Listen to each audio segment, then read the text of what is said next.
ओम नमो भगवते वासुदेवाय। श्री राधा कृष्णाय नमो नमः। श्री गणेशाय नमः। श्री सरस्वत्यै नमः। श्री गुरुभ्यो नमः। ओम नमो भगवते वासुदेवाय। श्री कृष्ण शरणम मम। श्री रामचंद्र जी डोंगरे जी महाराज द्वारा रचित श्रीमद्भागवत रहस्य। बद्रिकाश्रम में श्री नारद जी और सनकादि ऋषियों का मिलन। स्कंद पुराण में कथा आती है कि बद्री नारायण विशाल राजा के लिए पधारे थे।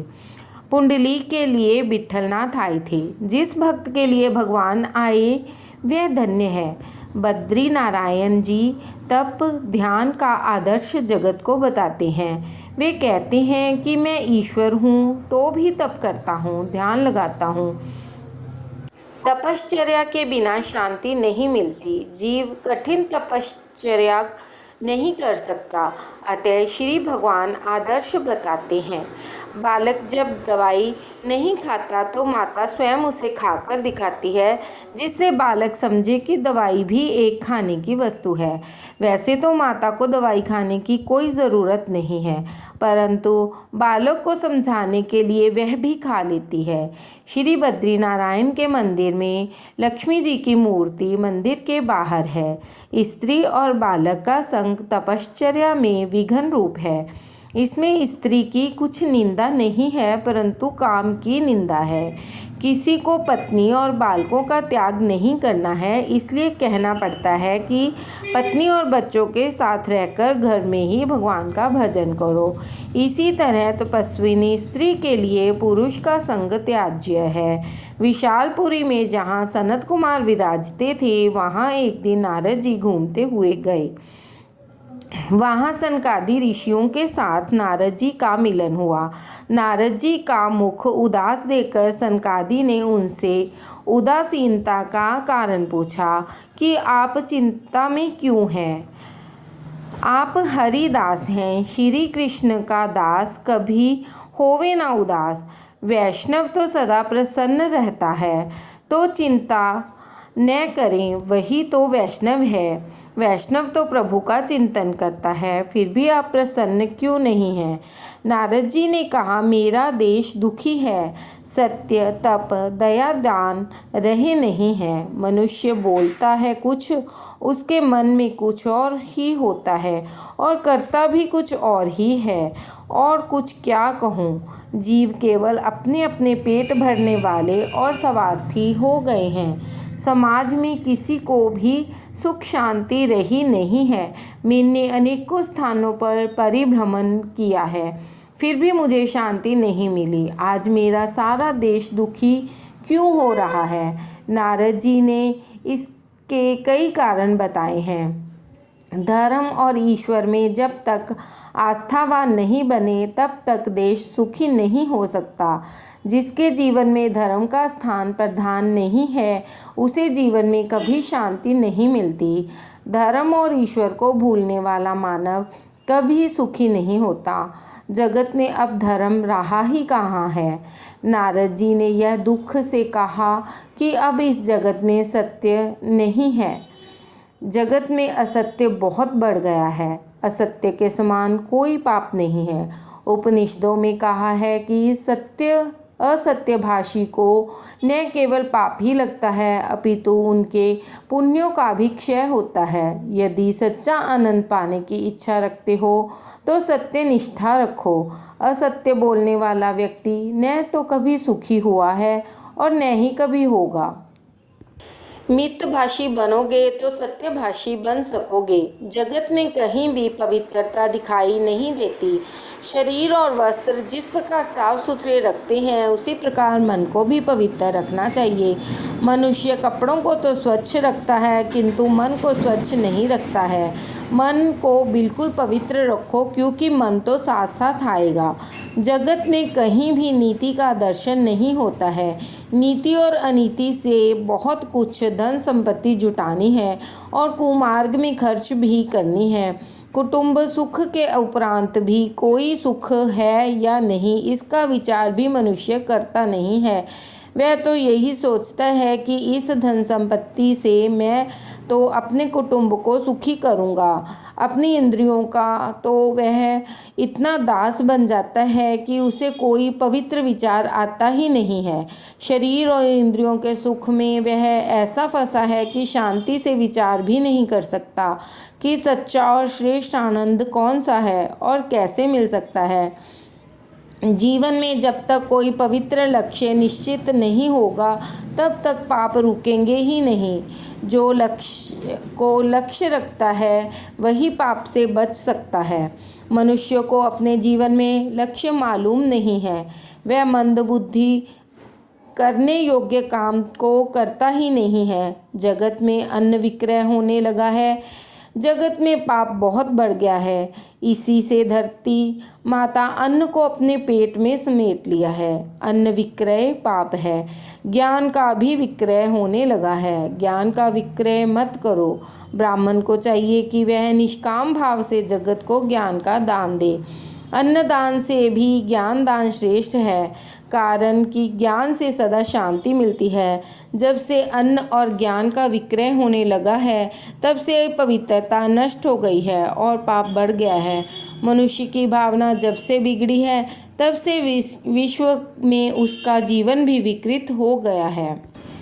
देवी ऋषि नारद जी की वृंदावन में भक्ति से भेंट। संसार में मुझे कहीं भी शांति नज़र नहीं आई।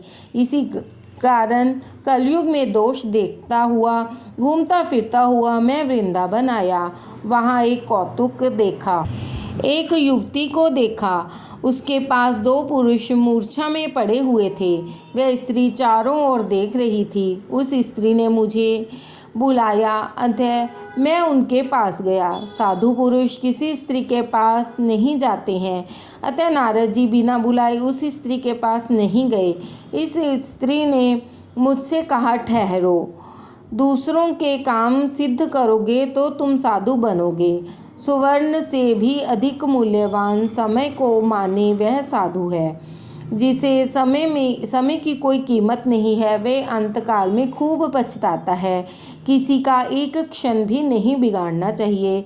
अतः जब एक क्षण ठहरने के लिए कहा गया तो मैंने उस युवती से पूछा कि देवी जी आप कौन हैं। उस युवती ने मुझसे कहा कि मेरा नाम भक्ति है। ये ज्ञान और वैराग्य मेरे पुत्र हैं। ये अब वृद्ध हो गए हैं। मेरा जन्म तो द्राविड़ देश में हुआ है। महान आचार्य दक्षिण भारत में प्रकट हुए थे। श्री शंकराचार्य जी और श्री रामानुजाचार्य जी दक्षिण में उत्पन्न हुए थे। कर्नाटक में मेरा परिपालन हुआ और मेरी वृद्धि भी हुई। आचार और विचार यहाँ शुद्ध होते हैं, वहाँ भक्ति को पुष्टि मिलती है। आचार विचार शुद्ध हो तो भक्ति हो सकती है। विचारों के साथ साथ आचार भी शुद्ध होने ही चाहिए। कर्नाटक में आज भी आचार में शुद्धि देखने में आती है। भगवान व्यास जी को कर्नाटक के प्रति कोई पक्षपात नहीं था, परंतु जो सच था उसी का उन्होंने वर्णन किया है। अब भी कर्नाटक के लोग निर्जला एकादशी करते हैं। एकादशी का अर्थ दिवाली नहीं है। मेरी एक एक करके सभी इंद्रियां भगवान को अर्पण करनी है। ऐसी भावना से एकादशी का व्रत रखो। महाराष्ट्र में किसी किसी स्थान में मेरा सम्मान हुआ। महाराष्ट्र में कहीं कहीं भक्ति को सम्मान मिला है। पंढरपुर जैसे स्थल में भक्ति का दर्शन होता है। गुजरात में तो मैं जीर्ण हुई हूँ। गुजरात में मैं अपने दोनों पुत्रों के साथ वृद्ध हुई। धन का दास प्रभु का दास नहीं हो सकता। गुजरात कांचन का लोभी हो गया है, अतः भक्ति छिन्न भिन्न हो गई है। भक्ति के प्रधान अंग 9 हैं। इनमें प्रथम श्रवण। केवल कथा सुन लेने से भक्ति पूरी नहीं होती है। जो सुना है उसका मनन करो। मनन करके जितना जीवन में उतारा हो उतना ही भागवत श्रवण सार्थक हुआ कहा जाएगा। कथा सुनने से पाप जलते हैं, परंतु मनन करने से जीवन में उतारने से तो मुक्ति मिलती है। श्रवण भक्ति छिन्न भिन्न हो रही है क्योंकि मनन नहीं हो रहा है। मनन नहीं करने से श्रवण नहीं होता। मनन के अभाव में श्रवण भक्ति क्षीण होती जा रही है। कीर्तन भक्ति भी नहीं रही है, क्योंकि कीर्तन में भी कीर्तन और कांचन का लोभ आ गया है और तभी से कीर्तन भक्ति भ्रष्ट हो गई है। ज्ञानी पुरुषों को अपमान से भी सम्मान अधिक बुरा लगता है। धन के लोभ की अपेक्षा कीर्ति का मोह छूटना बड़ा कठिन है। कीर्ति का मोह तो ज्ञानी को भी सताता है। मैं अपने मन को समझाता हूँ, जब तक तुम अपने मन को स्वयं न समझाओगे तब तक वह मानेगा ही नहीं। कथा कीर्तन जगत में अनायास ही विस्मृत हो जाता है। कथा में जब बैठे हों तो संसार व्यवहार के विचारों को मन से निकाल दो। मैं अपने श्री कृष्ण के चरणों में बैठा हूँ, ऐसी भावना रखो। कीर्तन भक्ति निष्काम होनी चाहिए। संत तुलसीदास जी ने कहा कि स्वांतः सुखाय, मैं अपने सुख के लिए कथा करता हूँ, दूसरों को क्या सुख मिलता है इससे मुझे कोई खबर नहीं है। मेरे मन को आनंद मिले इसलिए मैं कथा करता हूँ। वंदन भक्ति अभिमान के कारण चली गई। अभिमान बढ़ने से बंधन भक्ति का नाश हुआ। सब में श्री कृष्ण की भावना रखकर सबको वंदन करो। वंदन करने से विरोध नष्ट होता है। भक्त नरसी ने भक्त का लक्षण बताते हुए कहा कि सकल लोक में सबको वंदे वही सच्चा वैष्णव है।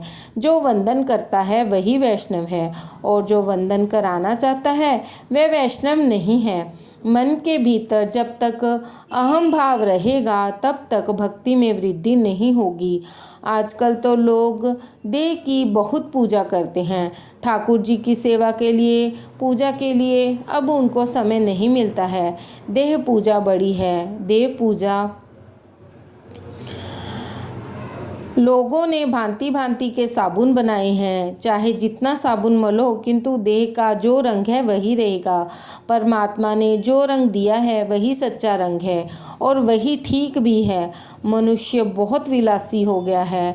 इस कारण से अर्चन भक्ति का ह्रास हुआ। शरीर को लोग बहुत सजाने संवारने में लगे हैं, तभी से अर्चन भक्ति चली गई। अतः जीवन सादा रखो। इसी प्रकार भक्ति के एक अंग का विनाश हुआ है, अर्थात जीव ईश्वर से विभक्त हुआ है, श्री ठाकुर जी के विमुख हुआ है। बुद्धि का जब बहुत अतिरेक होता है तो भक्ति का विनाश होता है। भक्ति छिन्न भिन्न हुई तो जीवन भी विभक्त हो गया। भक्ति के दो बालक हैं, ज्ञान और वैराग्य। भक्ति का आदर ज्ञान और वैराग्य के साथ करो। ज्ञान और वैराग्य मूर्छित होते हैं तो भक्ति भी रोती है।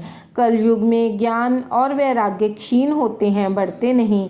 जब से पुस्तकों के में आकर समा गया तब से ज्ञान चला गया। नारद जी कहते हैं कि ज्ञान और वैराग्य को मूर्छा क्यों आई है, यह मैं जानना चाहता हूँ। इस कलिकाल में जगत में अधर्म बहुत बढ़ गया है, इसी से उनको मूर्छा आई है। इस वृंदावन की प्रेम भूमि को में तुझको पुष्टि मिली है। कलयुग में ज्ञान और वैराग्य की उपेक्षा होती है, अतः वे निरुत्साहित होकर वृद्ध और जीर्ण हो गए हैं। ज्ञान और वैराग्य के साथ भक्ति को जागृत करूँगा। ज्ञान वैराग्य के साथ मैं भक्ति का प्रचार करूंगा। नारद जी ने ज्ञान वैराग्य को जगाने के लिए अनेक प्रयत्न किए, परंतु कुछ नहीं बना। वेदों के अनेक पारायण किए तो भी ज्ञान और वैराग्य की मूर्छा नहीं गई। कुछ थोड़ा सा विचार करेंगे तो यह ध्यान में आ जाएगा कि ऐसी तो कथा प्रत्येक घर में होती है। अपना यह हृदय ही वृंदावन है। इस हृदय के वृंदावन में कभी कभी वैराग्य जागृत होता है, परंतु वह जागृति स्थायी नहीं है। उपनिषदों और वेदों के पठन से अपने हृदय में क्वचित ज्ञान और वैराग्य जागता है, परंतु फिर से वे मूर्छित हो जाते हैं। वेद के पारायण से वैराग्य तो आता है, परंतु वह स्थायी नहीं रहता। शमशान भूमि में जब चिता जल रही होती है, उसे देखकर कई व्यक्तियों को वैराग्य हो जाता है, परंतु वह वैराग्य टिकाऊ नहीं है। काम सुख को भोग लेने के बाद भी बहुतों को वैराग्य आता है। संसार के विषय के उपभोग कर लेने के बाद बहुतों को वैराग्य आता है, परंतु वह भी स्थायी नहीं है। विषय भोग के बाद अरुचि तो होती है, परंतु वह अरुचि विवेक वैराग्य से रहित होने के कारण टिकती नहीं है। राधे राधे।